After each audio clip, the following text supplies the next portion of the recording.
Hi, everybody. Welcome back to episode 186, second segment, Sold with Updike Pugh. I'm Jeff Updike. I'm Weston Pugh, and today we thought we'd bring you a second segment based on our past experience, and it's we're talking about buyer beware red flags that might be in the house. Yes. So we brought you 5 today. These are really important ones too. In the inspectors are governed by the Texas Real Estate Commission, just like we are. And the Real Estate Commission dictates how they have to write the reports. So regardless of which inspector you go to, the written report at the end, the format of it is going to be the same. Now, the data inside is where inspectors are better or not as good or do things differently. But we recently had an inspection done, and we wanted to bring and show you 5 things that we found in this inspection that we thought were like bright red flags. Absolutely. And some of these things you can see with your own as you're touring the house, and sometimes they're just a little too obscure, and that's why you would need a really good inspector. So this first image that we brought up from you, we took it from the inspection report. This is up tucked away in the HVAC system, and this homeowner has used duct tape to cover up the actual door that holds the filter in place for the unit. How do you feel about that, Jeff? That makes me really, really nervous. And it does for a lot of reasons, because you're sucking in air there, and I'm not sure whether it's sucking it in on the intake side or if it's sucking it in directly into the unit.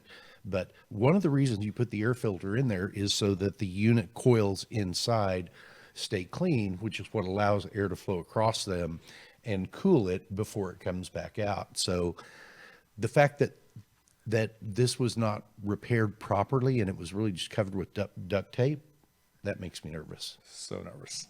That you are correct. So in the next image that we're going to take a look at, this is a little bit harder to detect, and we would not have been able to see this. This is why, again, we're going to say hire a really good inspector. You are supposed to use PVC on the back of P-traps in plumbing, and this is behind a pedestal sink. And you can see here that they have not. They've used a metal P-trap, and as you can see, it has begun to corrode. And I was actually able to, as we walked through the inspection and things were pointed out, I actually reached back there and a portion of that corrosion came off in my hand. It doesn't surprise me. And this is why when we're representing buyers, if the house was built prior to 1980, we always have all the plumbing lines scoped on it, because a lot of it was done with the cast iron or this product. And it is, at this point, it's 70 years old, and it has begun to degrade and does need to be replaced with PVC. And, it's not like you have to get the seller to pay for everything about it, but it depends upon how good a deal you're getting on the house. Are you willing to absorb half of it, get the seller to pay half? Right. All of those things come into it, but it is incredibly important to look for that. Yep. And so I hate to beat a dead horse, but I want to take and go back to the HVAC in this next slide, because this was the kicker for us. Yeah. This is when we began to realize that the condition of this house was less than stellar. So this is actually the drain pan that is under the unit in the attic. And this has rusted and been full of water, which is full of water for so long that there is actual mold growing in this pan. That scares me on a lot of levels, because the fact that those are going to get rust in them from time to time. Correct. The rule of thumb is have it blown out, have your lines blown out every spring. And then, as your system runs all winter, maybe that line gets a little clogged, maybe it retains a little water, you get a little rust in it, but not to this extreme. That tells me that there's been an inch or two of water that has been sitting in that pan for an incredible amount of time. And the picture that would have backed this up is the actual staining on the side of the house from where this actually drips outside. So this is, again, a huge, huge bright red flag. HVAC tech was really had a lot to say about that. Save that for another one. The next thing we're going to take a look at, and these are common, and these are something you really have to think about, are a Federal Pacific panel box. That is the one thing that I go look at when we go into a home that we don't know about. I mean, it's one of the first things I go look at. And so you can Google this, and what do you find when you Google on this? They have a higher than normal opportunity to catch on fire. And every year they get older, and it's so interesting. In my neighborhood, there have been 3 houses on the street of Midway, or 3 houses off that have caught on fire in the last 2 years. And it makes me wonder, because they are that age of something like this could have been the cause. Now, one of the great things about this, when you replace this, is that this has to be relocated to the outside, and typically in the garage area.